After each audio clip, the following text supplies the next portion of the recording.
Hoje nós estamos aqui com o Paulo César de Araújo. Ele é jornalista formado pela PUC e também em História pela Universidade Federal Fluminense e mestre em Memória Social pela Unirio. Ele morou em São Paulo, depois mudou para o Rio, onde mora hoje, e dá aulas de História na Escola Técnica Estadual Henrique Lage, no bairro de Barreiro, Niterói. Agora, ele é muito famoso porque ele é um biógrafo muito importante, escreveu várias obras, mas eu vou destacar aquela que gerou mais polêmica. Esse é o meu exemplar, né, de 2007, raro, eu não empresto para ninguém. E autografado, então. Autografado, Roberto Carlos em Detalhes. Não vai dar para ver, mas eu vou mostrar rapidinho para vocês. Não só o meu autógrafo, como esta foto, que foi no dia que eu conheci mais Paulo raro César, ainda. né? E com a primeira turma de propriedade material em 2007. E assim se passaram 10 anos. Incrível, né? Então, acho que assim, é um caso mais longo que a gente tem de uma proibição de uma obra, né? Então, eu não vou contar nada, eu quero que ele conte essa história para vocês. Depois a gente vai comentar um pouquinho e vai ter sessão de perguntas para vocês. Só vou pedir que quem quer que queira fazer perguntas, depois venha fazer aqui na frente para gravar. Tá? Então, passo a palavra para o Paulo. Bom, boa noite a todos. É um prazer estar aqui mais uma vez com a Sônia. Como ela bem lembrou, nos conhecemos há 10 anos, né, Sônia? E praticamente todo ano eu compareço aqui, conversar com vocês, enfim. E vocês têm me ajudado a lembrar as coisas, porque a memória é assim mesmo, né?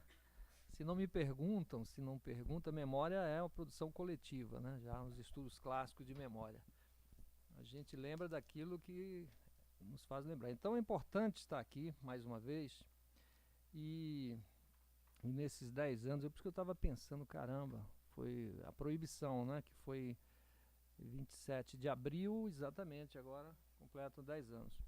Mas eu queria só para um pouco assim para contextualizar, até porque vocês já são de uma geração nova, né? Aquela geração que acompanhou lá sabia mais detalhes. Eu quero só contextualizar aqui essa ideia, esse livro especificamente.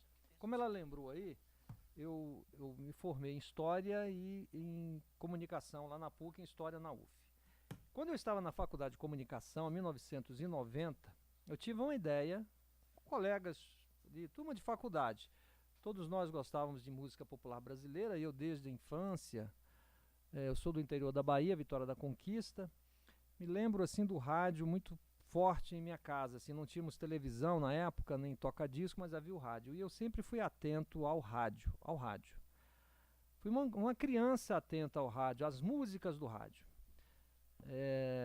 E eu ouvia de tudo. E nesse período aí que eu estou falando, o início dos anos 70, ali o rádio, não tinha esse negócio de rádio AM, FM, era tudo a rádio AM mesmo, né? Então eu ouvia de Valdir Soriano a Tom Jobim, Chico Buarque, Caetano, Odair José, enfim. E dos artistas todos que tocavam no rádio na época, o mais executado era Roberto Carlos. Ele estava no auge, era o cantor mais popular do país. Era a única voz que eu identificava assim, eu não identificava Chico Buarque, por exemplo. Eu até ouvindo as músicas eu lembro que eu ouvia, mas na época eu não sabia que aquele cara se chamava Chico. Agora o Roberto Carlos sim, pela presença, pela força, que estava nas capas de revista. Então, de certa forma, ele foi assim minha primeira referência na música brasileira. Sempre que aparecia uma música do Roberto, eu ia pro rádio, enfim, sabia. Bom, o tempo passou, com 16 anos eu vim morar aqui em São Paulo, depois fui para o Rio, e em 90, na faculdade, eu comecei a fazer um trabalho de pesquisa sobre música brasileira. E lá em 90 eu constatei uma grande exclusão na historiografia. Já tínhamos livros sobre Noel Rosa, livros sobre Tom Jobim, livros, enfim, sobre Caetano, Chico, vários livros de análise de letras, Luiz Gonzaga, enfim, Cartola. Vários e vários artistas já tinham suas biografias em 1990. E eu falei, caramba, e aquele artista, o mais popular do país, até então, o maior vendedor de disco da história, não tinha até então um livro que explicasse. Eu falei, caramba, como é possível, né? Identifiquei também uma grande lacuna em relação à chamada música brega, os cantores bregas que eu também ouvia no rádio na minha infância. Também não tinha nada sobre a música brega. Então, nesse projeto de pesquisa, eu comecei a entrevistar todo mundo da música brasileira. O fato de morar ali no Rio de Janeiro, né, estudar ali na Zona Sul, eu falei, caramba, isso é uma oportunidade de tentar um contato com esses artistas. Era uma época que ainda não tinha muito isso que acontece agora, felizmente, documentários sobre MPB, séries de televisão. Nessa época não tinha nada disso. A história da música brasileira era muito restrita ainda. E era uma época que os artistas atendiam o telefone. Isso foi bacana, eu peguei essa transição. Hoje qualquer artista que se lança já tem um assessor de imprensa, tal, mas nesse ano, no 90, eu ligava para casa do Tom Jobim, o Tom Jobim atendia o telefone. Aí eu marcava entrevista com ele. Ligava para casa do Milton Nascimento. Milton marcava a entrevista. Ligava para casa do Caetano, com aquela voz baiana preguiçosa, ela atendia. Falou, Caetano, sou estudante aqui da PUC, estamos fazendo um projeto de pesquisa. E assim eu fui ligando de um por um por um. Liguei também para os bregas, para o Odair José, para Nelson Ned, enfim. E claro, ligando também para Roberto Carlos. Só que Roberto Carlos já era, nessa época, o único que não tinha conversa direta com ele. Era assessor de imprensa. Aí não tinha conversa. Aí eu tinha que ligar para o escritório, falar com Ivone Cassu, que era assessora de imprensa dele já há muitos anos. Enfim, já tinha essa dificuldade, mas enfim, eu ligava para ela e dizia a mesma coisa. Sou estudante de comunicação, estamos fazendo um trabalho de pesquisa, gostaríamos de entrevistar Roberto Carlos. Ela, o Roberto está viajando, o Roberto está gravando, o Roberto está rezando, o Roberto, ok. E a pesquisa seguiu e continuamos entrevistando todos os outros artistas e ia tentando entrevistar o Roberto. Mas ainda não sabia, em 90, o que eu ia fazer com essas entrevistas. Eu não saía assim, vou escrever a biografia do Roberto. Não, eu tinha a ideia de pesquisar. Foi nesse caminhar aí, ao longo dessa caminhada, que isso foi se definindo, a pesquisa foi se acentuando. No meio do caminho, por exemplo, eu decidi fazer a minha tese de mestrado. Eu me formei lá em História e Jornalismo e fiz a minha tese de mestrado. E o foco foi a música brega, que resultou no meu primeiro livro, Eu Não Sou Cachorro Não, Música Popular Cafona, Ditadura Militar. Mas, ao mesmo tempo, pesquisando, Roberto Carlos, pesquisando, Tom Jobim, todo mundo. Quando eu terminei o mestrado, publiquei esse livro de música brega, eu falei, bom, agora eu vou me concentrar em Roberto Carlos, que a pesquisa já vinha, eu só ia separando o material, Roberto Carlos para um lado, brega para o outro, MPB, enfim. Mas a pesquisa... E aí, nesse caminhar, eu fui definindo aos poucos, quando eu vi eu já tinha um material suficiente, aí eu falei, caramba, não tem um livro sobre Roberto Carlos. Não tem, então eu vou fazer esse livro. Eu tinha uma intimidade com o tema, com a música dele, que eu ouvia desde a infância.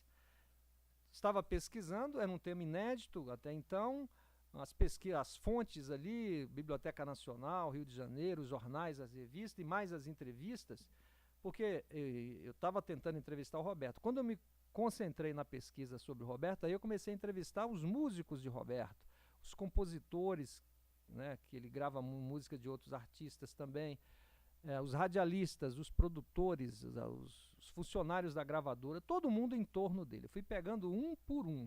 Onde havia um rastro de Roberto Carlos, eu ia lá. E, ao mesmo tempo, tentando entrevistar Roberto Carlos. E a resposta continuava a mesma. Roberto está viajando, Roberto está gravando, Roberto está rezando. Mas é importante lembrar que em nenhum momento, isso é importante, eles disseram assim, Paulo, não faça pesquisa sobre Roberto que ele não quer. Isso não. Eles nunca diziam não, só não diziam sim. E assim se passaram também 10 anos. De 90 até 2000, ali já foram 10 anos de pesquisa. 2002, 2003, 2004. Quando então, em 2002 eu publiquei meu primeiro livro, Eu Não Sou Cachorro Não. Aí logo depois a editora Planeta me convidou para escrever um próximo livro, como eu já estava com a pesquisa do Roberto à mão. Eu falei, meu próximo livro vai ser qual? Vai ser o livro... a biografia do Roberto Carlos. Aliás, eu disse isso em primeira mão para uma entrevista com a Marília Gabriela, quando eu lancei Eu Não Sou Cachorro Não. Ela me pergunta, Paulo César, e qual vai ser seu próximo livro? Aí eu falei, uma biografia de Roberto Carlos. E aí foi até que a Planeta viu, o pessoal lá da Planeta, e me chamou. Bom, 2003, então eu assinei o contrato com a editora Planeta, e aí eu já tinha um suporte da editora. Agora a editora, Paulo, e aí, o que falta? Eu falei, falta a entrevista com o Roberto Carlos. Ah, então nós vamos tentar. Eu falei, ok, eu tentei até agora, 13 anos tentando, se vocês forem mais bem sucedidos, agradeço. E lá foi a editora. Foi lá, o cara entrou em contato e a resposta foi a mesma. Roberto está viajando, Roberto está gravando.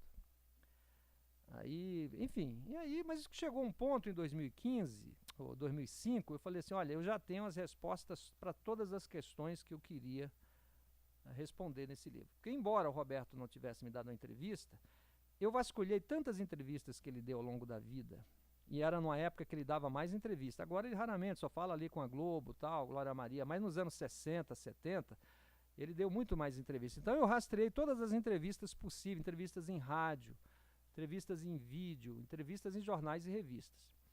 Por isso que muita gente estranha, mas como é que é? Roberto não te deu entrevista, mas Roberto fica falando o tempo todo no livro. Claro, ele não deu entrevista para mim, mas o trabalho do pesquisador é esse mesmo, né? Você rastrear, buscar as fontes todas possíveis desse personagem. Por isso que eu falei, claro que se ele tivesse me dado uma entrevista, eu teria me poupado o trabalho. Eu ia chegar, Roberto, como é que você fez a canção Detalhes? Seria uma pergunta.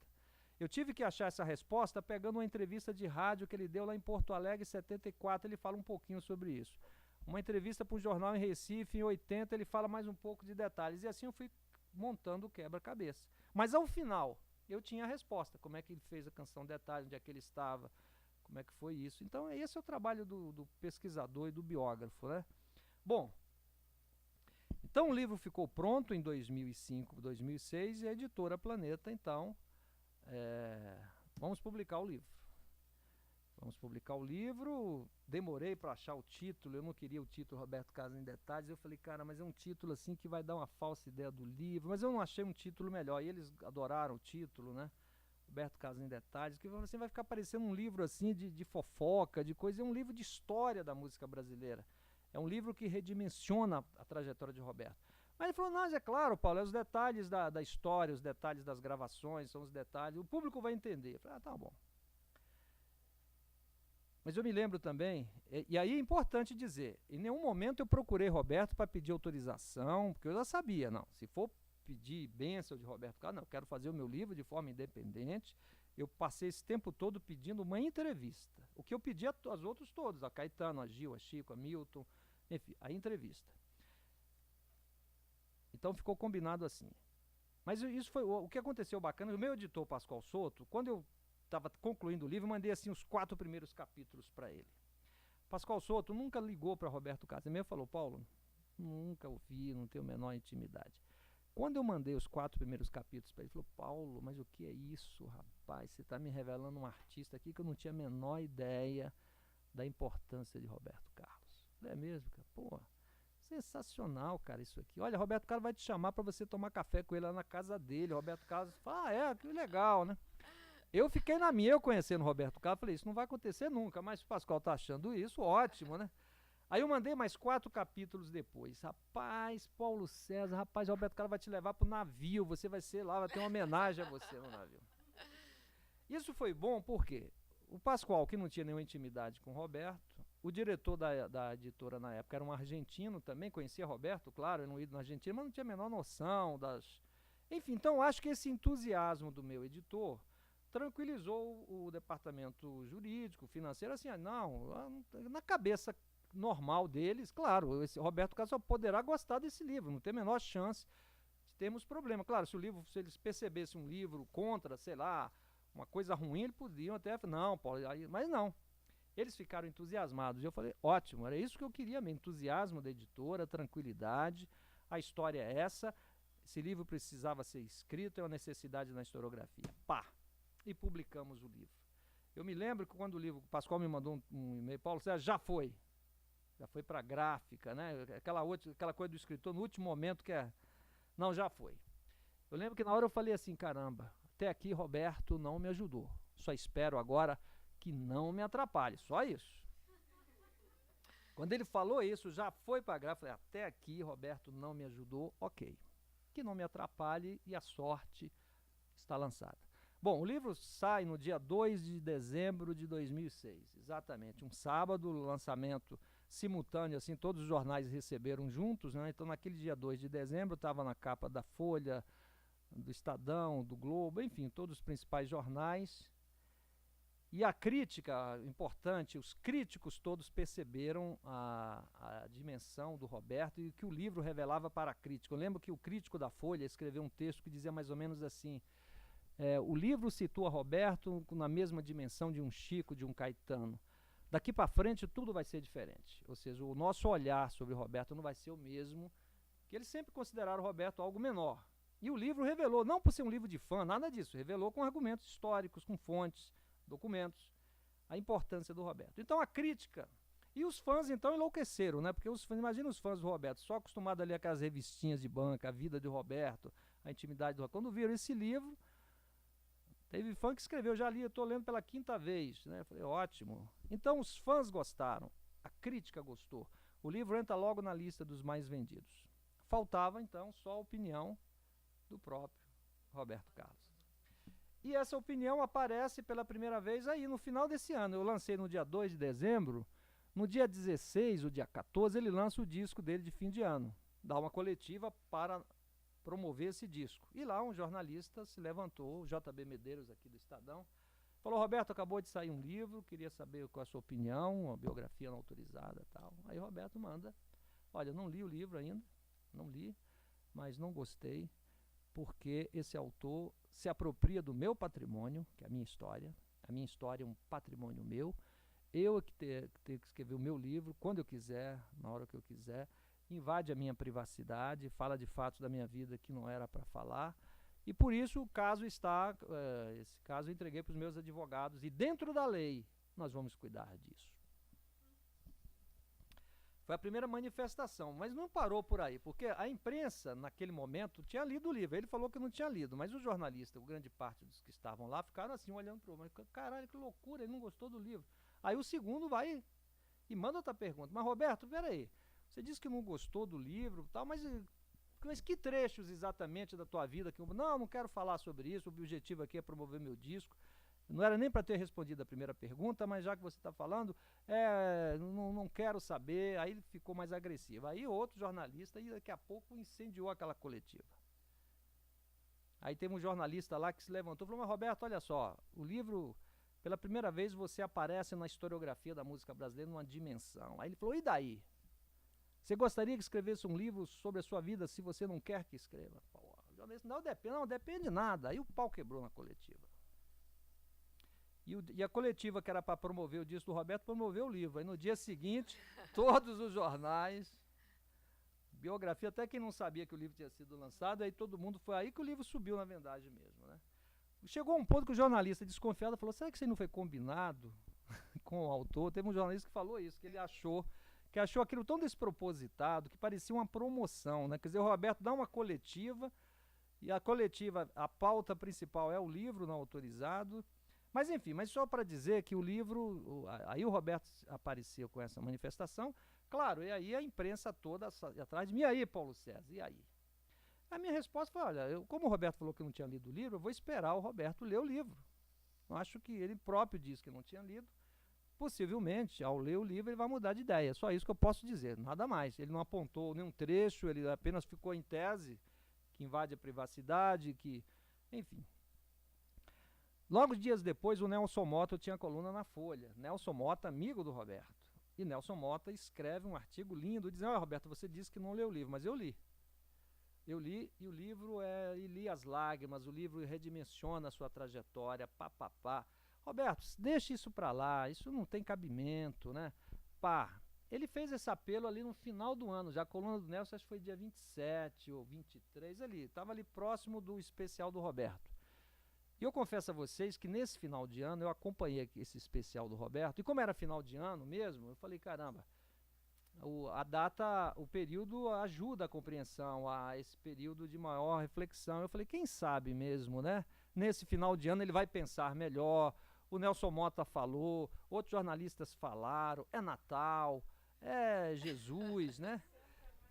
E eu acompanhei aquele especial dele com essa expectativa. Teve um momento lá que ele pegou lá a tacinha para fazer um brinde, Jesus, Natal. Eu falei, isso aí, Roberto, paz, amor, compreensão. Tô contigo. E atravessei esse período, essa virada de 2006 para 2007 com relativo otimismo. Mas não foi o que aconteceu, porque logo no dia 11 de janeiro ele parte com tudo. Dia 11 de janeiro ele entra, então ele passou o Natal e o Ano Novo exatamente preparando a ação, né? Os advogados falaram, trabalhamos o Natal e o Ano Novo, o advogado dele falou.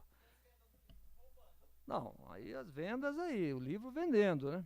Aí o que aconteceu? Com certeza mais do que o disco, né? Não sei, mas o fato é que depois ele vai reclamar no processo, que o disco vendeu menos por causa do livro. Isso aí ele fala lá no processo. E aí ele entra com ação, com duas ações. Uma ação, primeiro, no criminal, aqui em São Paulo, no criminal, dizendo de ofensa à honra, não um processo por calúnia. Calúnia não, mas difamação, né? Era uma queixa-crime por difamação. Acho que era difamação e injúria. Injúria e difamação. É aquele crime subjetivo, né? Injúria e difamação. E lá no Rio, dias depois, no Rio, na área civil, na 20ª Vara Civil, um processo também pela fato da biografia ser não autorizada e pedindo uma indenização de 500 mil por dia lá no civil, não é isso? 500 mil por dia, não sei se está bom para vocês, para mim foi difícil, mas 500 mil por dia e fora a multa que seria depois arbitrada pelo juiz, assim pela permanência do livro nas livrarias. Alegando o quê? Exatamente isso, que a história era um patrimônio, era um livro não autorizado e que invadia a privacidade dele. As duas teses é essa, invasão de privacidade e obra não autorizada. E ele falava uma coisa um pouquinho diferente, que vocês vão estranhar, que era ofensa ao inédito. Como se a vida dele fosse uma obra intelectual. Sim, porque ele fala exatamente isso, que o artista tinha um projeto de escrever a biografia dele. E ao escrever essa biografia, o autor tirou o ineditismo da biografia que o Roberto iria escrever. Entendeu? Você imagina alguém fazer uma música e ele processar. Não, ele fez a música, mas tirou a ideia da música que eu ia fazer. Bom, meu amigo, então... Enfim, então o processo tinha coisas assim, isso aí que a gente falou da vendagem. Não, porque o livro foi lançado no final do ano. Todo mundo sabe que final do ano é o tempo de Roberto Carlos. E os discos dele deixaram de vender mais porque muitos fãs compraram o livro ao invés do disco. E trouxe prejuízo. Então essas multas todas ele está querendo arbitrar depois, né? Lucros futuros e lucros presentes, cessantes. Lucros futuros e lucros cessantes, tudo isso no processo. E no criminal pedindo a minha prisão por um tempo superior a 2 anos. Tempo superior a 2 anos. Quando ele fez aquela música Eu Sou Terrível, ele não estava brincando, né? Ele partiu com tudo. Então ele pediu prisão, a busca e apreensão do livro, a indenização, 500 mil de multa, tudo que era possível pedir, sei lá, o que não era, eles botaram nos 2 processos. Isso no começo de janeiro. E aí nós ficamos no aguardo, porque é aquilo, em tese, bom, ele pediu, pode pedir o que quiser. E o que a justiça vai fazer com esse pedido? Ficamos aí no aguardo da manifestação da justiça. O primeiro a se manifestar foi o juiz lá da Vara Civil. O juiz...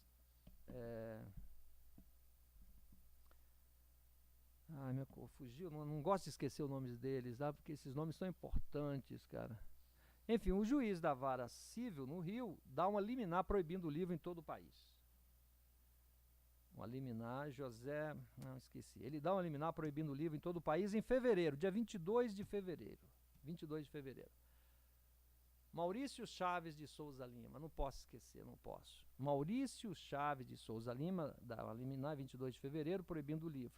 E ele diz lá, olha, o livro invade a privacidade do artista, é uma obra não autorizada. Então ele abraça as 2 teses que o Roberto, de fato, é uma biografia não autorizada e invade a privacidade do artista. Mas sem citar nenhum trecho do livro, ele apenas em tese é um livro não autorizado e fala da privacidade. Ele diz lá, não desconheço, diz o juiz na sentença, o artigo 5º que fala que é livre a manifestação intelectual e artística, independentemente de censura ou licença.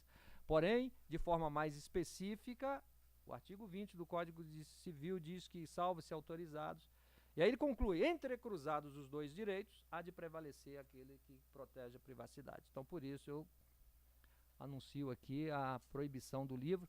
E ele só não concordou com a multa de 500 mil por dia. Ele achou muito e botou uma multa diária de 50 mil por dia. Não sei se está bom para vocês, para mim continuou difícil. 50 mil por dia e o livro tem que ser recolhido.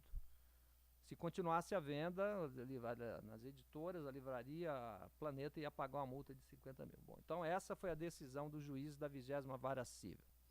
Ficamos no aguardo da manifestação aqui do processo criminal. Dias depois, o juiz Tércio Pires aí se manifesta. Diferentemente do juiz do civil, que deu a liminar proibindo o livro, o Tércio aqui de São Paulo marcou uma audiência de conciliação, o que no primeiro momento nos pareceu uma coisa positiva, né? Ele quer ouvir os dois lados, ele quer Roberto Carlos, ele quer o autor do livro, os réus, o editor, que também era, a editora era ré com os editores, todos nessa audiência, que quando foi anunciado eu falei, isso não vai acontecer não, porque a data era dia 13 de abril às 13 horas, sexta-feira, 13 de abril às 13 horas, eu falei assim, quando eu ouvi a data, eu falei assim para a advogada da editora, olha, se tem essa audiência aí não vai acontecer, porque sexta-feira 13 às 13 horas, mas o Roberto Carlos não vai lá nem a pau. Mas ela falou assim, não, Paulo, mas ele não precisa ir, os advogados. Eu falei, mesmo que vá advogado ou sem ele não vai querer discutir algo relacionado a ele no dia sexta-feira 13 de abril. Não sei o que. Bom, passa alguns dias, ela me liga, Paulo, sabe o que aconteceu? O juiz mandou aí uma norma aí mudando a data do dia 13 para o dia 27, a pedir, Roberto alegou que naquele dia não era possível e tal. Então foi marcado para o dia 27 a audiência de conciliação aqui no 20º, aqui no Fórum da Barra Funda, é o 20º? Fórum Criminal da Barra Funda, né? No dia 27 de abril, sexta-feira, aí, às 13 horas, tudo igual, só mudou do dia 13 para o dia 27, 2 semanas depois. Essa audiência de conciliação. Eu me lembro até que eu perguntei lá pouco antes de viajar, uma advogada, um amigo meu lá de São Paulo queria vir comigo. Ele falou, Paulo, posso ir com você? Eu falei, claro, isso é bom, eu sei lá, nunca participei de audiência criminal, nunca fui nada disso, seria bom ter um amigo ali, tá bom. Mas só vou se eu realmente, liguei para advogado, falei, eu tenho um amigo meu que aí, não, Paulo, não pode não, para entrar lá na sala, não vai porque só as partes, só os advogados. Aí eu falei assim, mas acontece o seguinte, Roberto tem uma secretária, Carminha, ele não bota um pé para fora da sala sem a secretária do lado. E eu conheço ela, então eu vejo várias fotos de Roberto assim, desfile de carnaval, tá a cabecinha dela ali do lado, assim. Roberto chegando num show, a cabecinha dela atrás no carro, né? Eu sei, então ele tá lá brincando no navio lá, jogando, tá lá a secretária do lado. Eu falei assim, onde o Roberto vai? Mas a advogada falou, não, pô, mas se ela entrar na sala, eu vou pedir pro juiz retirá-la, porque na sala não pode. Eu falei, então tá bom. Falei pro meu amigo, ó, sem chance. Ele falou, pra ir lá pra ficar lá fora, eu queria estar lá na audiência, acompanhar a atenção e tal. Tá bom. E lá fui eu. Dia 27 de abril, com um livro já proibido por essa liminar, né, do Maurício Chaves de Souza Lima, no dia 22 de fevereiro. Ok? Quando eu entrei no Fórum da Barra Funda, que eu não conhecia, eu fiquei ali conversando, aí eu cheguei lá, aqueles pelotão lá, né, cordas de segurança, falei, Roberto Carlos veio, né, porque um elevador reservado lá para ele, enfim. Mas quando eu entrei, os caras, aqui que os 111 presos do Carandiru foram julgados, aquele massacre do Carandiru, falei, meu Deus do céu, o que eu estou fazendo aqui? Os irmãos Cravinhos também, o julgamento foi aqui. Falei, que situação, né? Qual foi o meu crime, rapaz? Onde é que eu vim parar? No Fórum Criminal da Barra Funda, né? Eu subindo ali aqueles elevadores e tal. Bom, chega na sala. Entramos na sala, nesse dia 27. Entra Roberto, os advogados, eu, meus advogados. E quem? A cabecinha. Roberto sentou ali, ela sentou um pouquinho afastadinha, como sempre, discreto, para não ficar colado nele, parecer que é um par. Não, ela sempre fica numa posição discreta, mas sempre ali com lencinho na mão, qualquer coisa. Dá um intervalo, ela vai lá, limpa o suor. Aí fica aquela coisa básica de uma secretária cuidadosa e tal, né? E estava realmente muito abafado, porque a sala, vocês devem conhecer, não sei quem já foi lá, assim, né? Não, é bem fechado, né? Eles tivemos que fechar, eles fecharam, então estava um calor. E toda hora ela ia lá, limpava, pau, né? E a advogada fez alguma coisa? Nada. Nenhum pio. Ok, eu não ia me intrometer ali, ela que Bom, e o juiz, então, e nessa audiência de conciliação, o juiz Técio Pires vai de cara logo imediatamente assustando o diretor da Planeta, o argentino. Falou, não, não, a editora pode ser fechada. Pode ser fechada. Mas fechada, eu lembro que ele olhou assim com os olhos. Porque é muito grave no Brasil se publicar uma biografia, você não sabia disso. Aí ele cita o artigo 20 do Código Civil, tal, tal, não, isso aqui não pode, esse negócio de biografia não autorizada no Brasil, tal, pá. E aí a gente foi percebendo o seguinte, que o juiz estava ali não mais para mediar um acordo, uma conciliação, mas para dizer, olha, o Roberto não quer o livro, vamos fazer o acordo, mas sem o livro, esse livro não pode continuar. Aí lá pelas tantas, tal, surgiu lá uma questão, não, mas vocês não estão entendendo. Eu já estava com a ordem aqui assinada para fechar a Editora Planeta segunda-feira. Se o senhor, por exemplo, apontando novamente para o diretor, não tivesse comparecido aqui hoje, só para os senhores entenderem que o que nós estamos discutindo aqui é muito sério, não é brincadeira. Bom, diante disso, o diretor da Planeta cochicha lá com o Pascoal Soto, pega o celular, liga para Madrid, para a matriz. Para a matriz. Olha, o seguinte, está aqui o juiz ameaçando fechar a editora. Segundo o Pascoal Soto me contou depois, não nesse dia, disse que lá de Madrid, falou, não, então encerra aí, faz o acordo, faz qualquer coisa. Eles ficaram assustados com essa possibilidade, né, da editora ser fechada. Então, e aí selou a sorte do meu livro. Importante dizer, logo que veio o processo, a Planeta falou, Paulo, não se preocupe com advogados, por quê? Vamos fazer uma defesa conjunta aqui e tal, né? Nossos advogados vão te defender, o que no primeiro momento eu achei bom, né? Nunca tinha sido processado, não tinha advogado. Mas nesse momento em que a editora se sentindo ameaçada, eu estou dizendo se sentindo ameaçada porque não é só eu que estou dizendo isso. Depois do acordo, eles publicaram um texto, as razões pelas quais a Planeta assinou o acordo. E aí a advogada, né, Rosa Bica, justifica isso. Olha, fomos por 2 vezes ameaçados, a editora fechar. Diante dessa pressão, não nos restou outra alternativa que não assinar aquele acordo, que não queríamos, foi com pesar, papapá. Então isso é um documento público que eles publicaram diante da repercussão negativa do acordo.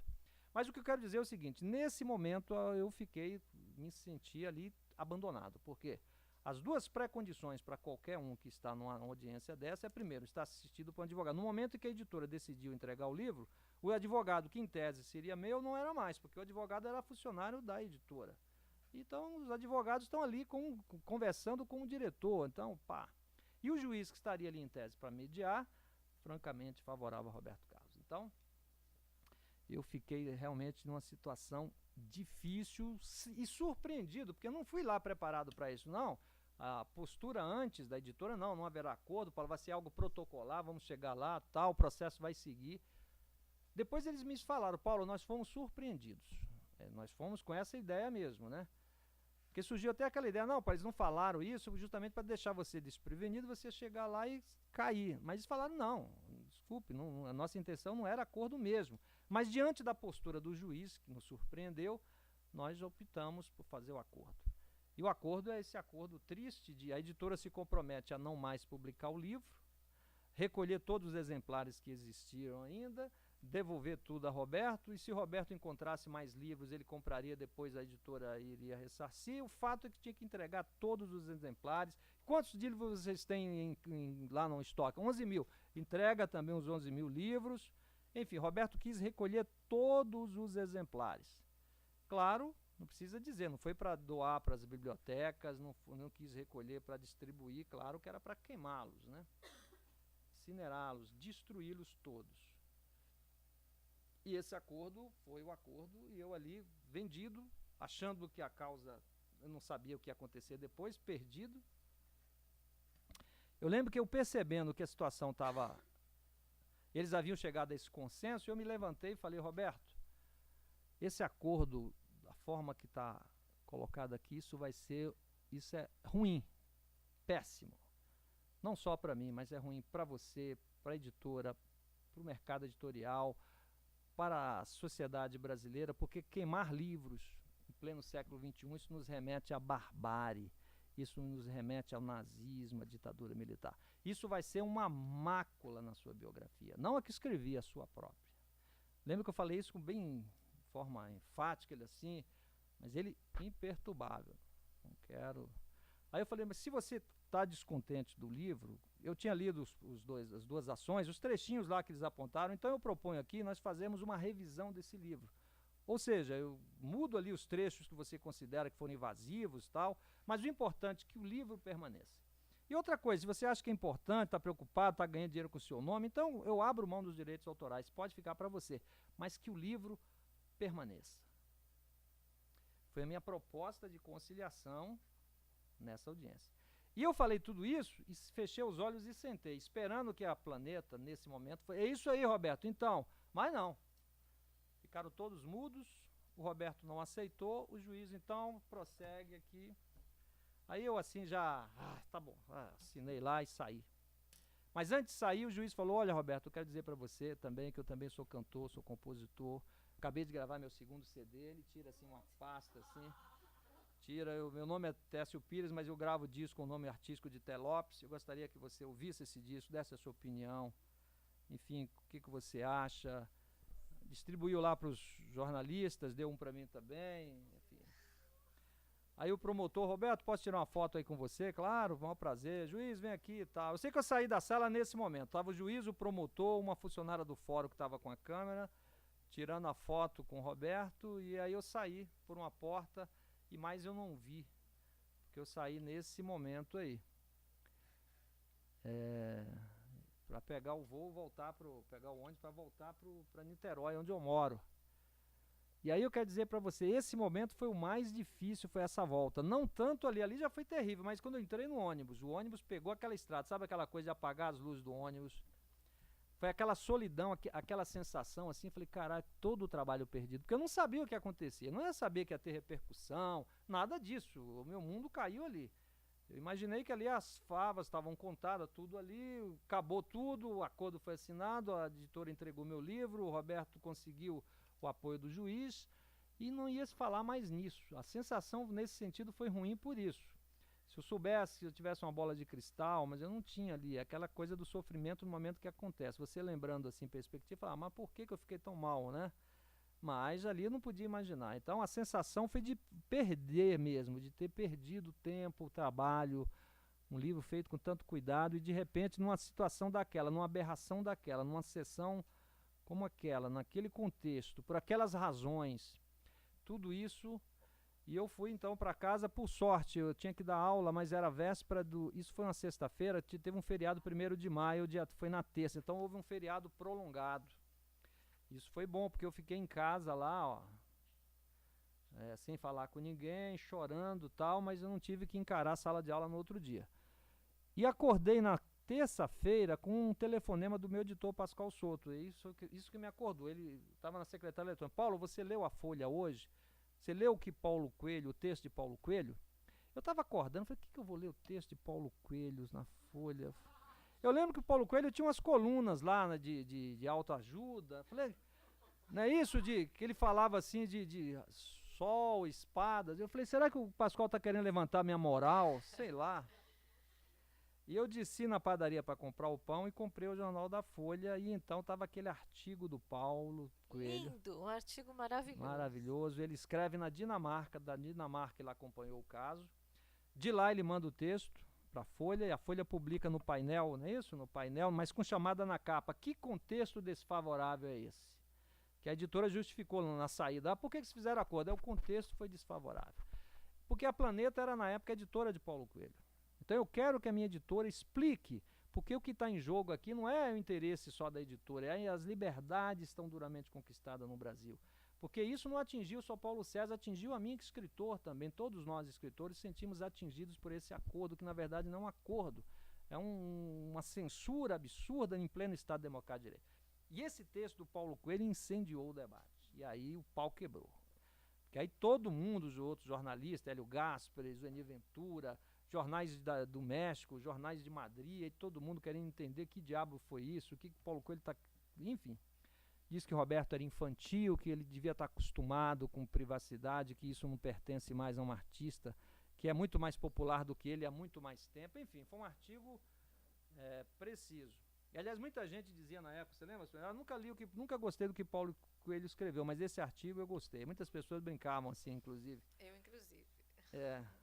Ganhou meu respeito, realmente foi Outros maravilhoso. diziam, pela primeira vez eu concordo com alguma coisa de Paulo Coelho. Então teve tudo isso aí nesse livro. Mas aí eu acho que esse artigo, para mim, representaram duas coisas, né? A primeiro, o sol, sabe aquela você tá na noite, e o sol nasce assim. Então foi assim, foi acordar. Foi aí que eu falei, não tô sozinho, o jogo não acabou, a questão é mais ampla, não, isso não vai ficar assim. Então foi uma sensação assim, né, nesse dia, acordando para dar aula, era o dia que eu tinha que sair para trabalhar, então foi muito bom. Então isso para mim foi marcante. E daí começa o debate nacional mesmo, né? O livro já vinha provocando com a proibição, não há dúvida. Mas aquela proibição ainda estava assim, era uma liminar, então podia reverter, ia chegar ao STF. Quando surgiu o acordo é que a coisa se tornou aberrante. E foi Paulo Coelho que chamou a atenção para a aberração desse acordo. Aí a Folha de São Paulo foi atrás, enfim, todos os jornais, e a polêmica se estabelece sobre esse tema, e os artistas começam a se posicionar, e Caetano, não, concordo com o Paulo Coelho, é um absurdo essa proibição, né? Caetano lá em 2007, né? Absurda, tá? Outros concordando, outros ficaram quietos, enfim. E aí começa a pipocar no Brasil algo que muita gente não sabia desses artigos 20 do Código Civil. Eu digo assim, personagens mesmos da música brasileira, caramba, tem isso para censurar um livro? Isso que o Roberto fez, é possível? Aí muita gente começou a olhar assim, se ele foi bem sucedido ali, conseguiu a proibição. Eu me lembro disso porque Noel Rosa tinha uma biografia publicada em 90, quando a viúva ainda estava viva.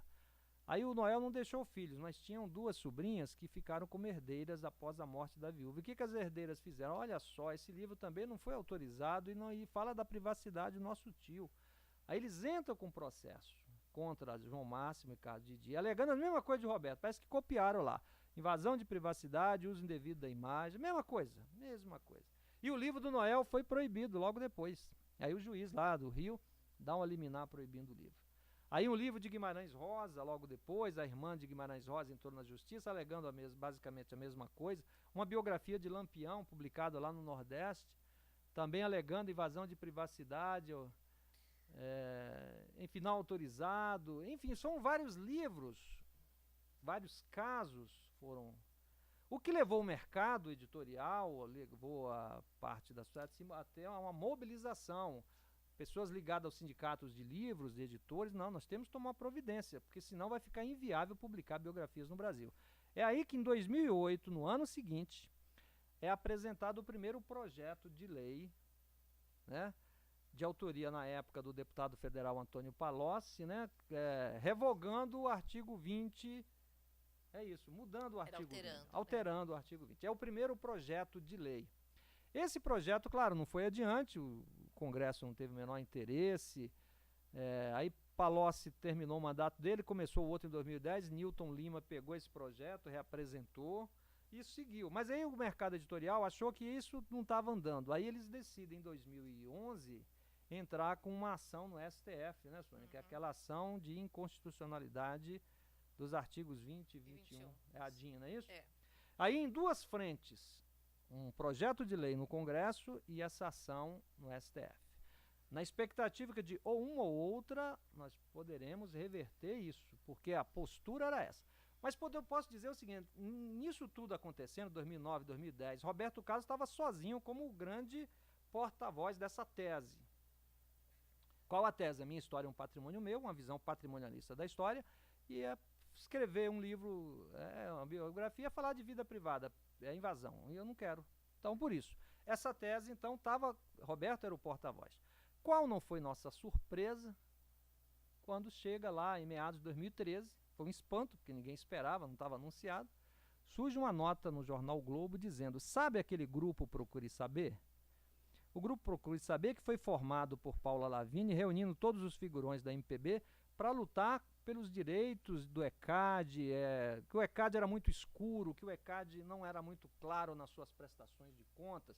Daí a ideia, sabe, compositor, procure saber quanto você tem, procure saber seus direitos. Então, essa associação nasceu para essa luta do ECAD, né? Para fazer mudanças ali, questão de direitos autorais. Então, essa associação já era conhecida ali no meio artístico, nós todos já tínhamos ouvido falar dela e tal. Quando, então, essa nota do Globo, sabe aquela associação Procure Saber? a associação aderiu à causa de Roberto Carlos. Quando eles perceberam que estava para ser votada no STF a ADIM, eles entraram com um manifesto dizendo, não, nós do Procure Saber não concordamos com nenhuma mudança, achamos que a legislação da forma que está, é isso mesmo, é um direito do personagem ser dono da sua história, não é certo invadir privacidade de ninguém. Pegaram a tese do Roberto e assinaram. Mas quem assinou? Está lá o documento. Caetano Veloso, Gilberto Gil, Chico Buarque, Milton Nascimento, Marisa Monte, Jorge Benjor, enfim, a nata da MPB. E aí ficaram todos perplexos. Um jornalista, Luiz Fernando Viana, falou, enquanto Chico Buarque não falar da sua própria boca, com as suas próprias palavras, eu imagino que estão usando o seu santo nome em vão. Porque era inconcebível Chico Buarque concordar com a tese daquela. Bom, mas Chico estava lá em Paris escrevendo o livro, não deu entrevista, ninguém ouviu o Chico. E ficamos todos aqui só ouvindo os assessores de imprensa, no primeiro momento, 2013. Liga para a assessoria de Caetano, a imprensa louca. Assessoria de Caetano, não, Caetano confirma. Tá lá, tá. Liga para a assessoria de Gil. Não, Gil concorda, é isso mesmo. Liga para a assessoria de Chico Buarque, a assessoria conforma. Ah, não, é impossível, impossível. Muitos chicólatras ali achando, não, é impossível Chico concordar. Então, bom, eu fiquei... Não, porque tem uma turma aí que são fãs do Chico, né? Eu também sou. Aí o que acontece? Quando chega em outubro, Caetano é o primeiro a falar. Caetano vai falar. Aí Caetano fala, olha, eu sou contra esse negócio de proibir livro, eu sou contra esse negócio de privacidade, por mim pode escrever o que quiser, mas em solidariedade aos meus amigos que são cuidadosos, eu concordo com esse documento do Procure Saber. Que tal o argumento? Por mim, tudo bem, mas em solidariedade, eles são cuidadosos, e eu, em solidariedade aos meus companheiros do Procure Saber, eu concordo que não se deva publicar um livro não autorizado. Ou seja, o Caetano se desdizendo, aquele Caetano de 2007 que apoiou ali o Paulo Coelho, agora, nesse novo contexto. Bom, aí depois o Gil fala, Aí o Gil falou, olha, na verdade são dois direitos, o direito à privacidade, o direito à liberdade, à informação. E eu acho que deva prevalecer o direito à privacidade. Quase a tese, basicamente a mesma do Maurício Chaves de Souza Lima, quando proibiu o livro. Falou o Gil, falou o Caetano, mas faltava ele, o príncipe da MPB. E aí, Sônia, ficamos aguardando o Chico. Eu confesso a vocês que eu fiquei até um pouco preocupado. Eu falei, caramba, o Chico tá quieto, o Chico, de repente, ele vem com a tese aí revolucionária, sei lá, que vai nos convencer a todos e que deva ser assim mesmo, sei lá. O Chico estava lá em Paris, na terra dos iluministas, né, lá em Paris, escrevendo livros, sei lá. E ficamos no aguardo. Quando então, eu me lembro que de madrugada, até conto isso em detalhes, porque tudo isso está acontecendo e eu estou escrevendo o meu novo livro, que foi esse aqui, O Réu, o Rei, Minha História com Roberto Carlos em detalhes, né? Eu estava ali... porque eu não parei, vocês acharam o quê? Vocês pensaram que eu fiquei lá chorando? Nada, eu fui à luta, eu fui trabalhar, fui escrever o próximo livro, né? Tudo isso que está acontecendo, eu estou pesquisando e escrevendo aqui, que virou o livro O Réu, o Rei, Minha História com Roberto Carlos em Detalhes. Eu conto aqui esse trecho. Eu já ia dormir, assim, 3 horas da manhã, toco o celular, meu amigo Lula Branco Martins fala, Paulo, Chico falou. Tá bom, amanhã eu vejo. Não, veja agora, porque ele tá falando de você. Falou, de mim, Lula? Pô, me deixa dormir, cara, amanhã eu vejo. Não, tá falando de você, tá falando mal. Aí eu pulei da cama, né? Falei, não, pera aí, cara, falando de mim, falando mal. Aí eu pulei da cama, 3 horas da manhã, abri o site, que a matéria entrou 3h30 da manhã, já o texto, né? Penso eu, era a matéria, assim, os olhos do Chico de Ardose ali e tal, aquele close e o texto, embaixo o texto. Aí entra Chico justificando por que estava também ele favorável a essa proibição de biografias. Ele lá diz, olha, isso é uma coisa muito séria. Não pode ser assim, escrever um livro assim, se o artista não deseja. Veja bem esse biógrafo aí de Roberto Carlos. Ele escreveu um livro, disse que entrevistou lá 170 pessoas, inclusive eu, só que ele nunca me entrevistou. E aí? Que situação. Ou seja, coisa de picaretagem, né? Esse negócio de biografia não autorizada. Esse foi o argumento de Chico Buarque. Bom, 8 horas da manhã toca o telefone lá. Eu lembro que foi um jornal lá de Porto Alegre. O pessoal acordou cedo lá, jornal de Porto Alegre. E aí, Paulo César, o que você tem a dizer? O Chico está dizendo que você colocou uma entrevista dele que não deu a você. Você cita. Aí daqui a pouco liga a Folha, o Estadão. Eu falei, calma, não, eu entrevistei o Chico. Ele pode ter esquecido, mas eu entrevistei. A data eu vi logo ali, aqui, em março de 92, aquelas entrevistas que eu fazia na época da faculdade, né?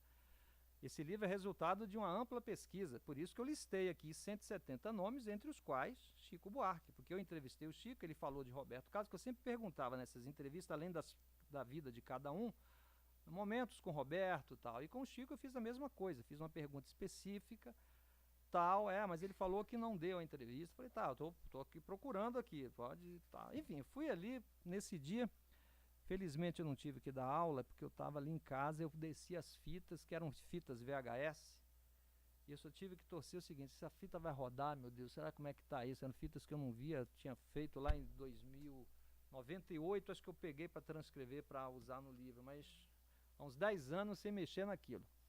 E peguei a fita do Chico, mas aí o meu VHS não estava mais funcionando, claro, aí eu fui contratar um técnico, procurar um técnico que pudesse passar isso para um DVD, para eu achar o trecho específico falando do Roberto e tal. Enquanto isso, a imprensa ligando. Nisso, o advogado do Roberto dá uma entrevista, assim, no início da tarde. Olha aí, tá vendo vocês? Olha aí, esse picareta aí. Não falou a palavra, mas a intenção foi essa. Ele diz lá que não entrevistou o Chico acabou de dizer que não entrevistou. O livro tem 170 entrevistas inventadas por ele. Então, uma virou já 170. Claro, se eu entrevistei o Chico disse que eu não dei entrevista, então todas essas outras, em tese, de cara, parecer advogado, já não está valendo nada. Eu falei, que situação. Aí nisso eu achei a foto da entrevista, a foto. Antes do técnico mandar, eu achei a foto, eu e o Chico sentados no sofá da casa dele. Aí a Folha, então manda a foto. Aí eu escaneei e mandei para a Folha. A Folha manda para Paris, para Chico. E aí, Chico, ele falou que entrevistou você, tá aqui a foto. Aí responde Chico, não. Foto não prova nada, ele não disse que ele não conversou comigo, eu disse que eu não dei entrevista. Claro, ele está dizendo, olha, sentar no sofá e bater um papo, isso pode ser uma reunião social. Aí Chico, imagino que a essa altura, Chico devia estar assim, caramba, não acha essa fita não, pelo amor de Deus, né? Não acha essa fita não. Mas daqui a pouco chega o cara com a fita lá do técnico, né? Já mandei o trecho do Roberto Carlos, ele já separou, estava um motoboy do Globo lá na portaria. Eu me arrependi porque eu devia ter feito uma cópia, né? Ia colocar Mas aí o cara do Globo já estava ali, eu entreguei para ele, o Globo chegou e botou com exclusividade no site do Globo. E ninguém conseguia tirar. Eu lembro que várias pessoas falaram, mas eu tô querendo copiar, ficou ali preso, né? Bom, mas aí o que? 7h30 da noite está no site. A entrevista que Chico diz que não existiu, algo assim, né? Aí tá lá eu entrevistando o Chico sorrindo, naquele sofá daquela foto, né? Falando de Roberto Carlos. E era um Chico bem descontraído, e foi bom que foi um momento assim, lá sabe aquela metade da entrevista que o entrevistado já está quente, né? Ele já está solto, né? Então foi bacana, um trecho bem específico, e para azar do Chico, a imagem muito boa, em vídeo, em tudo, colorido, que podia ser aquelas fitas que ninguém escuta direito, tipo entrevista, conversa de Temer com o Joesley ali, tem que chamar o Molina. Será que isso aqui... Aí o Chico ia dizer, não reconheço essa voz, ia ter que chamar o Molina da Unicamp, enfim... Mas não foi necessário porque a fita estava muito boa. E aí a Chico Buarque não restou outra coisa. No dia seguinte o Globo publica uma foto do Chico assim meio cabisbaixo. Chico pede desculpas. Ele falou, realmente eu não me lembrava de ter dado a entrevista, errei e peço desculpas e tal, né? Mas eu não sei o que, bababá, biografia, enfim. Mas aí a causa, o Procure Saber, depois dessa manifestação do Chico, acabou. Aí a tese do Procure Saber, Chico falou, Caetano falou, Gil falou. Ninguém queria nem saber o que Milton Nascimento poderia falar, porque aí já estava ali, eles queriam ouvir esses três principalmente, né? Que são os três mais atuantes, são os que falam mais, são mais articulados. Se esses três, os argumentos foram esses, aí dias depois o Procure Saber anuncia que essa causa da biografia não está mais com eles. A Paula Lavigne falou, o Procure Saber não discute mais biografia, isso agora é problema de Roberto Carlos. Aí Roberto Carlos falou, então eu saio do Procure Saber. Aí Roberto Carlos se retira do Procure. Foi uma lambança ali, implodiu. E aí ficou frágil, aí ficou o Roberto Carlos sozinho de novo, mas totalmente a tese perdida, fracassada, né? E aí quando chega lá em 2015, se dá na prática, sacramenta aquilo, porque tanto é quando eu publiquei isso em 2014, em tese Roberto Carlos podia argumentar as mesmas coisas que argumentou aqui, mas ele já sentiu, o advogado dele, o Cacá, e falou, Roberto, a causa está perdida, se você entrar com um processo agora, isso é a chance de você conseguir, é melhor você... Aí ele falou, não, Roberto disse que não vai fazer nada, porque nesse livro, O Réu Rei, o autor conta a sua história, e não a dele, Roberto, entendeu? A saída, tipo assim, não, se fosse do Roberto, tá, o Rei, minha história com o Roberto Carlos em detalhes. Bom, e aí em 2015, finalmente, por 9 votos a 0, o STF, então, faz essa manifestação lá, né, que vocês já sabem, considerando essa tese absurda. As duas teses, o STF, eu estava lá, acompanhei voto a voto dos 9 juízes, e todos falaram, não existe essa história de minha história, um patrimônio meu, privacidade para uma figura pública, então, não há essa possibilidade. Claro, se tiver calúnia, tem todos os mecanismos aí na própria legislação para ter qualquer... mas proibir livro, apreender livro, com esse argumento não cabe na nossa legislação, à luz da nossa Constituição, não é isso? Eles fizeram uma interpretação do artigo, não mudou nada, não é isso? Eles não mudaram, eles apenas fizeram uma leitura correta, como deve ser. Ou seja, dizendo que aquele juiz que ameaçou a editora porque estaria publicando o livro se enganou. Aquele que proibiu o livro, Maurício Chaves, porque deve prevalecer também, errou. Todos erraram nessa avaliação. E o STF fez isso. Estabeleceu, e a partir daí eu acho que foi uma vitória dessa luta, né? Que aí a sociedade já tinha se posicionado, os editores, todo mundo, várias pessoas, que foi esse debate, mas que começa. Então acho que esse é um capítulo bacana, né? Dessa história. Começou assim meio por acaso, isso poderia ter ficado aí mais um tempo, mas o radicalismo do Roberto, então é importante lembrar, o radicalismo dele é que propiciou todo esse debate, né? Que resultou nessa virada aí em 2015, e que eu compartilhei aqui com vocês um pouco dessa história, né? Um breve resumo, mas acho que bacana aí, se alguém quiser saber mais detalhes assim. Mas você não quer contar dos seus projetos atuais? Pode contar? Pode. E agora? Eu li esse livro, não empresto para ninguém. Quando é que eles todos vão poder ler? Não empresto nem para minha irmã. Morro de ciúmes. Vocês podem ver aqui, depois você vê. Não, então o que aconteceu? Agora, com a mudança da lei, as editoras me procuraram então para falar, Paulo, já que a lei mudou... Desculpa, só uma coisa, né? É importante a gente sempre falar isso. Não mudou a lei. O que aconteceu eu sempre falo também. Que ela estava sendo mal interpretada. Mal interpretada. Porque o que a gente vê... mudou a interpretação ou foi recolocada uma interpretação à luz da Constituição? Enfim. Então, porque assim, na minha opinião, né, como eu sempre falo, não existe um direito que vale mais do que o outro. Tanto a liberdade de expressão quanto os direitos da personalidade, entre eles está a imagem, a honra, a intimidade, estão exatamente no mesmo patamar. Então você não pode proibir. Se de repente você ofender um desses direitos, então assim, o que, por exemplo, seria se você falasse aqui que o Roberto Carlos se beneficiava ilicitamente na Jovem Guarda, qualquer coisa, não, isso na verdade é uma ofensa à honra. Ou então você entrasse numa questão de intimidade que não é sabida, não é pública, né? Então, de repente, alguma coisa que aconteceu na casa dele que ninguém viu, né? Alguma situação, alguma aberração, alguma coisa que você vai falar e que não tem uma justificativa pública para que se saiba disso, né? Então, aí, eventualmente, se poderia proibir. A gente tem uma situação que aconteceu, acho que até antes até do Código Civil, vou até contar porque eu acho que é interessante.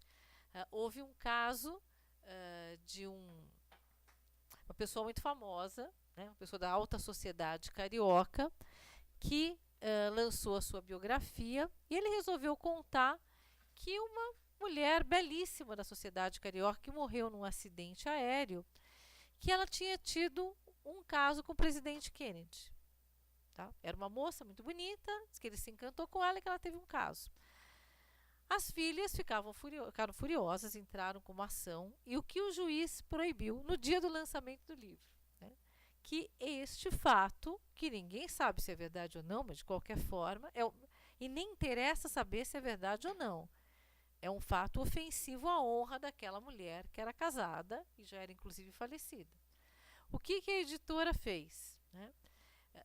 Chamou todos os funcionários, né, possíveis, comprou canetinhas, aquelas canetinhas hidrográficas na papelaria, e foram todos lá riscar os parágrafos que tratavam disso. Então, de uma maneira tosca, né, mas eliminaram o fato ofensivo do livro. Então, não impediu que o livro fosse lançado. Você impediu que um fato que se dizia que era mentiroso, que além de tudo era ofensivo à honra, estivesse ali. E isso, na minha opinião, continua existindo. Essa é uma situação que algo que é abusivo, você não pode deixar. Né? Eu estou chamando que o cara de ladrão, ou estou falando alguma mentira ou alguma coisa ofensiva, você tira a ofensa, você não tira o livro. Né? Então, aqui ficou muito claro, né, que, por unanimidade, né, ela julgou essa ação direta de inconstitucionalidade e declarou inexigível a autorização prévia para a publicação de biografias. Né? Isso é uma questão que vai dar uma interpretação conforme a Constituição, nos artigos 20 e 21. Né? Então, a gente tem garantido totalmente a liberdade de expressão, mas os abusos, na minha opinião, continuam a ser coibidos. Eles podem ser coibidos. Né? Então, aí já é uma outra coisa. Eu me lembro que o Roberto Barroso, ele usou até uma palavra técnica, ele citou assim, casos muito extremos. Ele falou, não existe liberdade absoluta, assim, mas é claro, ele falou alguns casos. Qual é a palavra que eles usam? Que é uma palavra... Agora não me lembro, já faz uma palavra assim que é muito, uma coisa que é muito absurda, né? Algo catológico, será? Enfim, é uma palavra assim, mas eles falou, sei lá, um cara, uma ofensa assim maior a um segmento social. Enfim, ele falou isso é uma coisa muito grave, né? Eu não sei se seria esse caso aí que esse exemplo que você deu, que é um caso mais antigo, né? Se enquadra pela palavra que ele usou, que é algo assim mais absurdo mesmo, algo tão absurdo que não dá para aceitar. Mas então ele falou assim, são casos muito exagerados, digamos assim, né? Ou seja, tirou essa facilidade, o cara vai pensar muito antes de entrar com uma ação, que sabendo que a chance de ganhar, né, de ser bem sucedido agora é menor, bem menor. E eu acho assim, está muito claro, existe uma frase abusiva, um fato abusivo no livro, o máximo que se pode pedir é que se tire este fato. Né, e se peça uma indenização, aí outra coisa. Mas não tirar o livro. E aí eu acho que seria super interessante, são 2 páginas, mas eu gostaria até de ler o acordo, porque eu acho que...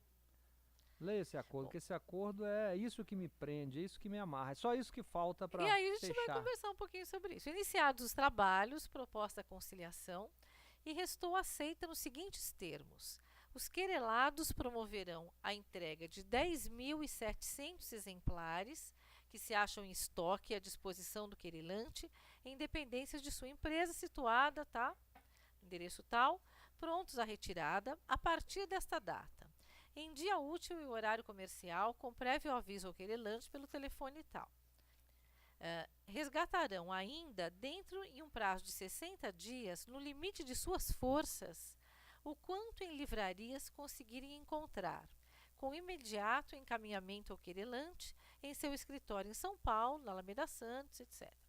O querelante poderá, ao depois de decorridos os aludidos 60 dias, adquirir quantas obras encontrar, com ressarcimento dos valores, até o limite mensal de R$2.000, ao ato da apresentação das notas fiscais. Isto ao querelado César. Você que tem que pagar. Será contatado pelo telefone tal. Não, esse é o César... não é você. Tá. Como é que é o nome? César Gonzalez? Sim, é o argentino. O argentino, então. Tá. Num período de 12 meses, os querelados César e Pascoal, assim como a editora que representam, não mais produzirão a aludida obra, em qualquer título. Paulo César de Araújo, de outro turno, se absterá doravante da publicação, total ou parcial, por qualquer outra editora, da obra em discussão e, em entrevistas, não tecerá comentários acerca do conteúdo da obra no respeitante à vida íntima do querelante. O querelante, uma vez cumprida a composição, manifesta a expressa desistência da ação cível intentada contra os querelados no estado do Rio de Janeiro, nada mais tendo a reclamar no alusivo aos fatos em debate, seja em seara criminal, seja naquela. Assim acordado e decorrido in albis o prazo estabelecido para cumprimento do acordo, arquivem-se os autos. Cada parte arcará com os honorários de seus respectivos patronos, inclusive na esfera cível. Os querelados desistirão do julgamento do agravo de instrumento interposto na esfera cível, Estado do Rio de Janeiro, na quarta-feira próxima, dia 2 de maio. As partes requererão ao juízo cível o sobrestamento do feito pelo prazo de 60 dias, mercê dos termos da presente avença, isto também no dia 2 de maio. Nada mais, São Paulo, 27 de abril de 2007, meritíssimo juiz Tércio Pires. Este é o acordo. Só completando, logo que eu saí da audiência, então, a doutora Débora Steinberg, que eu já conhecia, falou, Paulo, diante disso aí nós temos que tentar aí. Aí ela entra lá no cível com a ação, né, pedindo, enfim, ela dá a minha, porque eu não tinha respondido ainda, só a editora que tinha se manifestado. O que aconteceu? Existia um outro Paulo Sérgio de Araújo em Niterói e citaram o réu errado, não era ele. Então, na verdade, não tinha começado a correr o prazo para contestação Exatamente, não tinha ainda havido a minha contestação, só a contestação da editora. Você não tinha nem sido citado, né? Nem citado, porque eles procuraram o meu nome no Telelista, acharam lá o primeiro Paulo César de Niterói de Araújo, era um cabista da Telerge e tal, então o oficial foi lá e citou, intimou esse Paulo César, cabista da Telerge, que deve ter ficado assustado, né? O que é isso? Roberto Carlos te processando, enfim. Então, a doutora Débora, ela pegou isso, bom, já, Paulo, que você não apresentou, vamos apresentar, então, a sua contestação no cível e tal. E a juíza que analisou o caso, dessa vez, totalmente diferente de Maurício Salles Solema, não, realmente não existe esse absoluto de privacidade para uma figura pública, realmente a biografia é uma obra literária, a Constituição garante, porém, como houve o acordo lá no criminal, quer dizer, ela entrou A sentença é belíssima, porque ela né? queria julgar, ficou muito claro, porque ela foi elencando todos os fatos. Então, assim, olha, apesar de existir a proteção à privacidade, assim, a imagem, driblando todo mundo na área do gol, vai fazer o golaço, ela vai e chuta para fora. Não, ela foi obrigada a fazer isso, porque este acordo Mas uma pergunta, Sônia, ela poderia ter liberado o livro pelo cível? Ela poderia falar, no que depender aqui do cível, seria possível isso? Ou isso amarra aquilo ao cível? Não, porque na verdade ela não entrou no mérito, ela não podia julgar o mérito, já que houve um acordo. Entendi. Então, assim, eu acho que ela quis deixar registrado para a posteridade que ela pensava diferente, que se ela fosse efetivamente julgar o mérito, seria a seu favor. Entendi. Né? Agora, vocês ouviram aquele acordo, né? Aquilo é uma transação penal? Quem trabalha com penal aqui? Porque parece muito mais uma composição civil que foi feita na esfera penal. Exatamente. A questão que não quer calar, eu posso, passados 5 anos, por exemplo... Passaram 10 agora, né? Claro, o acordo de 2007, 10 anos. Se eu lançar esse livro por uma outra editora que não a Planeta, qualquer outra editora que não fez o acordo, por exemplo, o que acontece? O que vai acontecer? O que poderia acontecer? Importante lembrar, 99% desse acordo já foi cumprido, né? Entregaram os livros, recolheram, só a minha parte. Enfim, eu estou colocando a questão aí, o que acontece? O que é um acordo desse? O que isso impossibilita o lançamento do livro? O que vai acontecer? Qual o castigo que eu terei? O mundo vai fazer o quê? Enfim, eu estou querendo compartilhar, saber de vocês o que acontece diante desse acordo. Bom, na minha opinião, poderia eventualmente surgir uma outra ação e só. Não consigo imaginar agora. Porém... sim, claro. Não, a outra ação seria pontual, vamos supor, claro. Se houvesse uma outra ação, teria que ser muito pontual.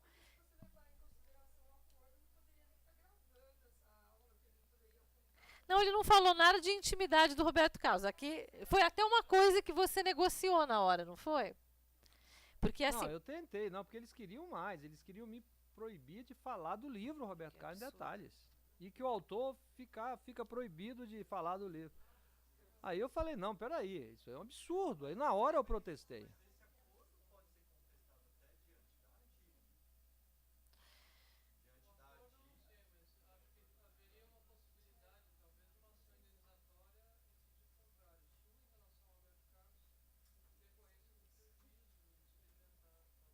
Olha, isso é uma ideia interessante. Só que ninguém está ouvindo nada, porque isso aqui está sendo filmado.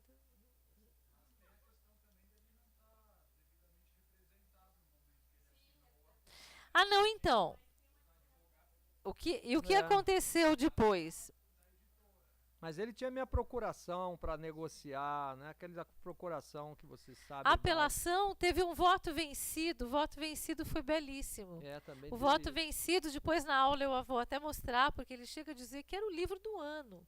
E que não tinha cabimento nenhum. Ele fala, inclusive, que a própria juíza, ela praticamente deu a sentença. Ela não pôde, né, julgar o mérito, mas ela entrou no mérito ali.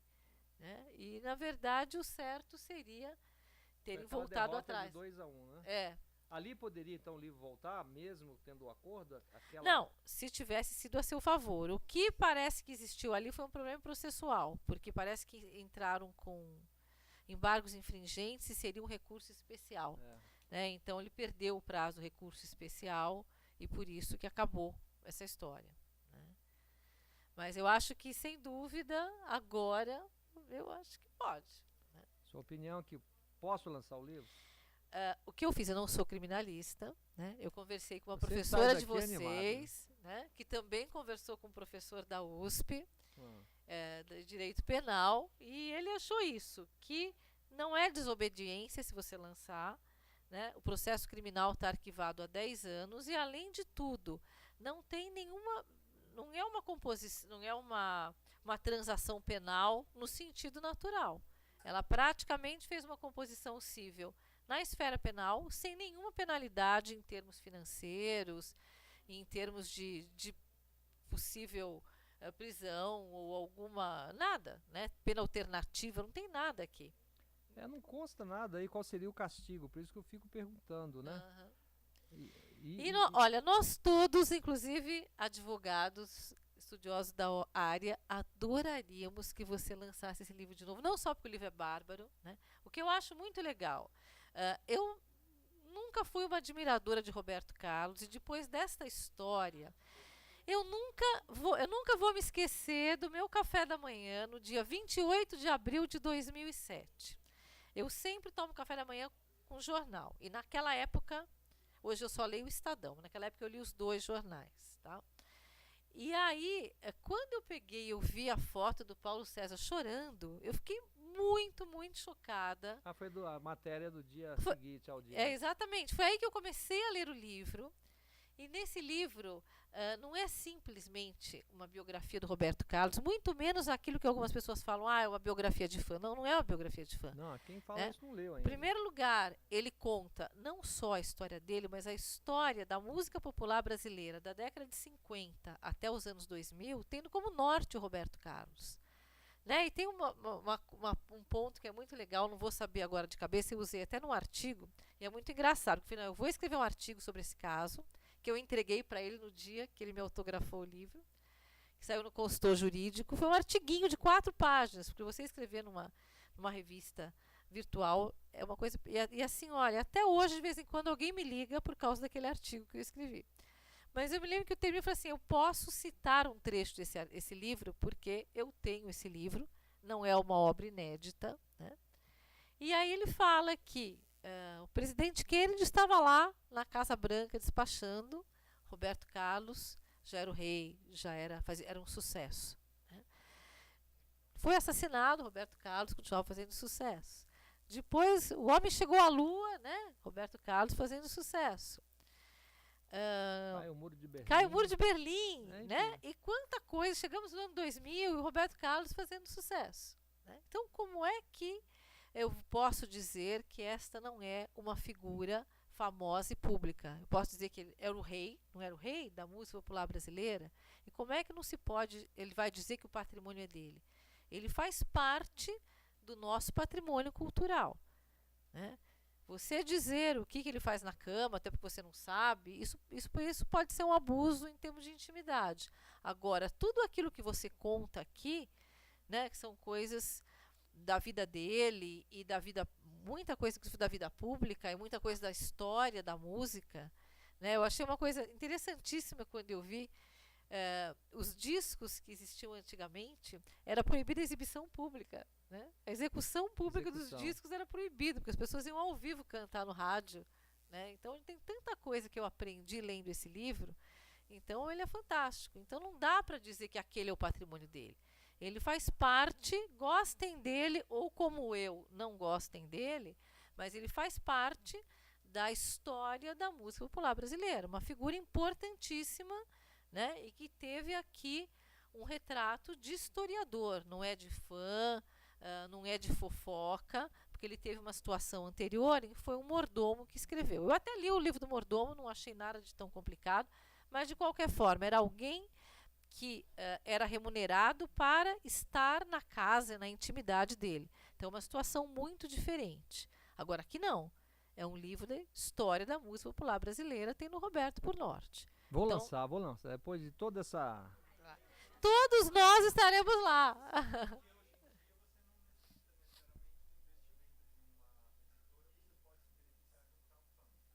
Olha, adorei isso. Para quem não ouviu, qual foi a ideia, né, que surgiu aqui?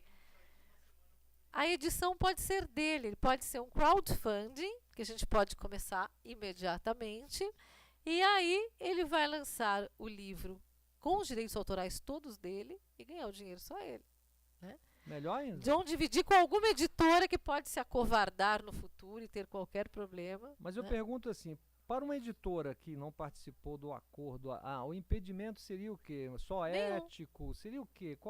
Qual seria o problema para uma editora? Para a Planeta fala, não, eu assinei o acordo, não vou lançar esse livro. Agora uma outra editora que não assinou o acordo, tendo a garantia aí do STF de que a liberdade... Teria algum impedimento para a editora? Não, a única preocupação dela pode ser o fato de você ter assinado o acordo. Então, certamente, ela vai pedir um parecer de um criminalista para ficar um pouco mais tranquila nesse sentido, porque foi um acordo assinado na esfera criminal, embora não pareça transação criminal. Os camelôs fizeram xerox logo depois da proibição, no auge da polêmica. Os camelôs vendiam na Praça 15 e tal, edições... Não, e você não ia nem combater, porque você não podia vender, então é uma situação tão absurda. Não, foi só Portugal tem edição mesmo, né, sendo feita, sem direitos autorais para o autor. Então eles alegam que é o estoque que eles compraram aqui em 2007 que continua sendo vendido lá. O argumento é esse. Qualquer um entra no site da Bulhosa, por exemplo, e compra o livro. 26 euros, recebe em casa a caixinha.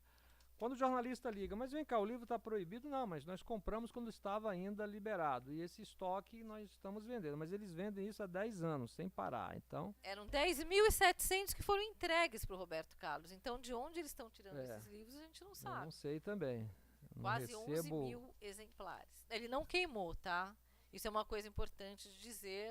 Aparentemente, ele não teve coragem. Não, o que aconteceu, porque foi logo depois, Sônia... Assim, vamos com cuidado, porque claro que a ideia dele, quando pegou e levou o caminhoneiro dele lá para pegar os 11 mil livros, naquele caminhão que sai de manhã pela estrada, né, com aqueles 11 mil livros, claro que a ideia era queimá-los todos. Mas aí que surge o artigo de Paulo Coelho, começa esse debate, queimar livros, o absurdo, aí os advogados dele falam, não, Roberto, peraí, calma. Aí a Globo vai lá, Roberto, dê uma entrevista para nós, fala que você não vai queimar o livro. Aí ele vai lá no Fantástico sorrindo, não sei de onde surgiu essa história, bicho, que eu ia queimar livro. Nunca pensei nessas coisas. Aí, mas ele também não, ele falou que não sabia o que ia fazer com o livro. Aí ele leva esses livros para um depósito lá em Diadema. Esses livros ficam lá, 2008, 2009, 2010, não sei mais. Os jornalistas foram lá até 2010.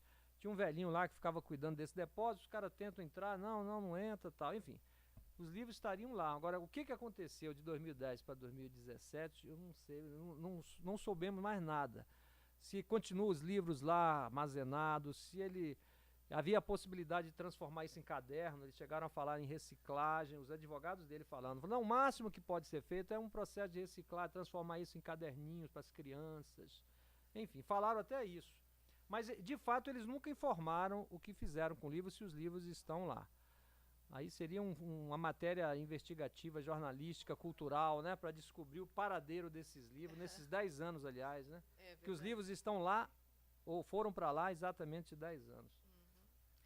E assim, o Paulo Coelho foi uma coisa muito interessante, porque ele tinha muita moral para falar, porque o Paulo Coelho sempre foi muito atacado pela imprensa, absurdamente atacado, né? Não sou fã dos livros dele, mas eu acho que não dá para dizer que é um escritor muito lido e muito apreciado no mundo inteiro, né? A gente, no Irã, ele parece ídolo de rock, né? Quando ele esteve no Irã, o tratamento que ele recebeu foi assim, exatamente de ídolo de rock. Só que aí ele descobriu, e foi engraçado, porque ele começou a falar com as pessoas ali um pouco sobre a obra dele, e viu que devia ter coisa censurada, e o livro dele lá, os livros dele não recebia direito autoral. Ele precisaria sempre lançar a primeira edição, o livro tinha que ser lançado primeiro no Irã e depois em outros países. Aí teve um livro novo que ele foi lançar, e ele falou, não, eu vou lançar um dia no Irã e no dia seguinte no resto do mundo, né? Só que esse livro falava em divórcio, né? E aí acabou sendo proibido, então aí teve um problema assim. Mas ele é um autor muito lido e muito admirado pelo público, e os críticos odeiam, né? E até aí, tudo bem, mas chegam a falar coisas, eu cheguei a ler, eu fiquei muito brava, quando colocaram assim que o livro dele não merecia ser comentado porque não era literatura.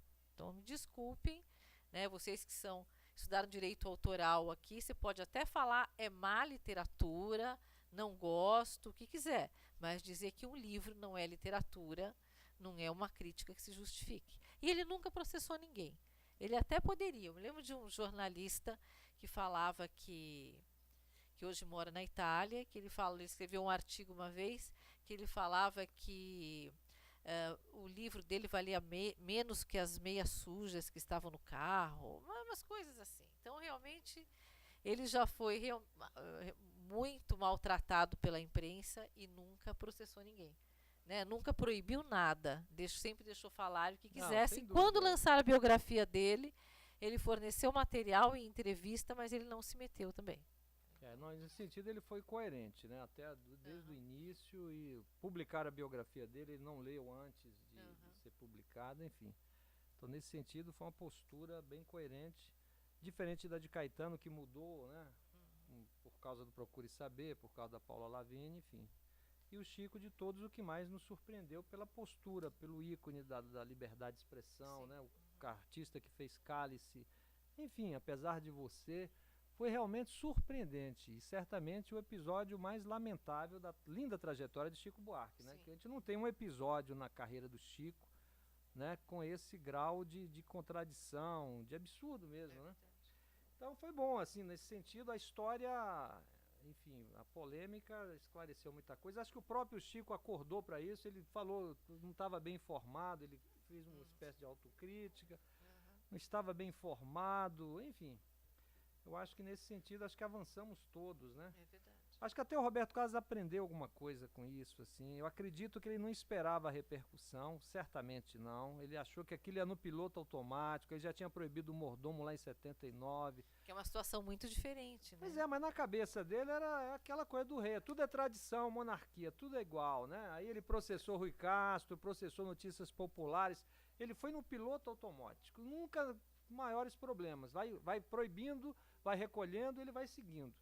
Quando chegou em 2006, aí eu acredito que ele próprio deva ter se surpreendido e aprendido alguma coisa, não sei exatamente o que, mas não é possível, né? Porque foram 10 anos, debates, a tese, bacana, ele explicitou publicamente, pela primeira vez ele abraça uma causa pública, como você sabe, o Roberto nunca se intrometeu em política, sempre se disse não entender, então nunca quis se manifestar politicamente. Então essa é a primeira causa, assim, que ele abraça, assim, com argumentos, algo que envolve diretamente a liberdade de expressão. E é claro, ele defendeu publicamente e foi derrotado.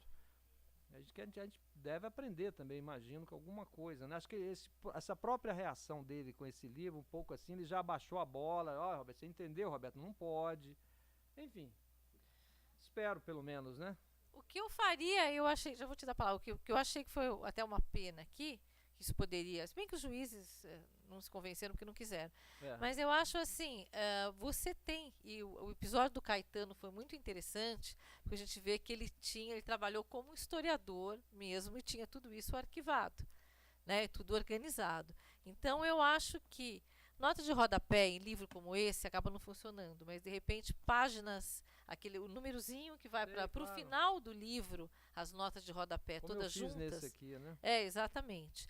Porque muita coisa que não é que você entrou na intimidade. O acidente com a perna do Roberto Carlos, estou falando aqui muito tranquilamente, porque é uma coisa pública, sabida, já tinha sido publicado em inúmeros lugares, inclusive ele canta em música, como você mencionou. Então não é que você está trazendo um fato da intimidade que ninguém sabe. Pública, né? Que aconteceu numa praça pública com várias testemunhas. Exatamente. Então não é que você está invadindo a privacidade no sentido de contar uma coisa que nunca foi dita. Que ele chorou a morte da mulher, aquilo ele chorava o tempo todo. Eu nunca vou esquecer que eu estava no Teatro Municipal, num evento de 10 anos da revista Caras, né, para a qual eu trabalhei um bom tempo, e de repente era um evento festivo, com um show do Roberto Carlos. De repente abaixa, né, um telão, né, as fotos da Maria Rita e ele cantando para ela, né, até num momento festivo como aquele. Então, que ele chorou essa perda em praça pública e todos nós acompanhamos solidariamente. Eu acho que o mundo acompanhou com solidariedade e respeito. Claro. Então, você não falar desse fato era não falar do Roberto Carlos. Não dá para fazer uma biografia se você for excluir fatos importantes da vida da pessoa. Não é um hábito que ele tem na casa dele e que ninguém sabe, só quem dorme com ele. Sabe? Não é isso.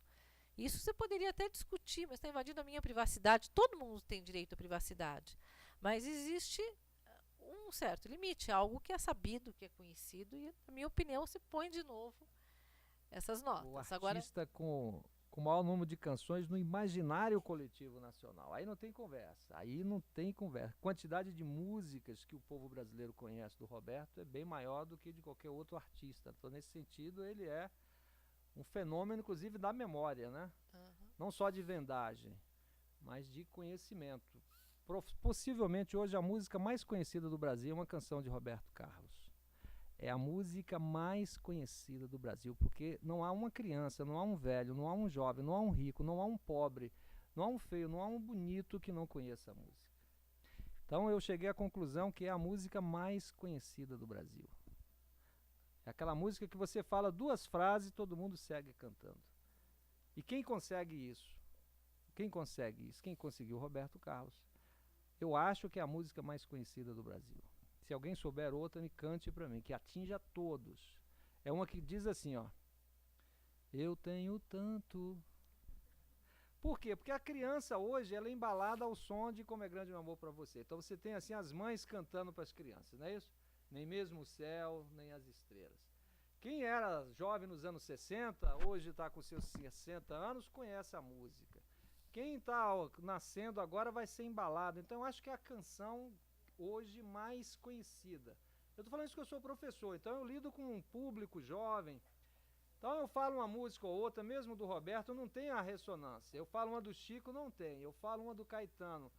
Não estou nem contando os sucessos atuais, que aí o jovem conhece, mas estou falando uma música que vai atingir. Mas quando eu digo assim, eu tenho tanto... Aí a sala, para ali falar... Aí eu cheguei a essa conclusão, é hoje a música mais conhecida do Brasil. Mais querida nesse sentido, porque embala os filhos, os namorados, os avós, os tios, um dedica ao outro, não é isso? Há uma troca, essa música circula desde 67, há exatos 50 anos, olha aí, um cinquentenário de Como é Grande Meu Amor por Você. Mais que detalhes. Embora se fale muito de detalhes, mas detalhes eu chegar na sala de aula e falar, nem adianta nem tentar, eles ficam olhando pra mim assim, ó. Mas vocês, né? você... Mas são detalhes assim que a gente vê da memória, né? Como é que isso é construído. Então é um artista que realmente construiu uma obra, ele tem um patrimônio, né?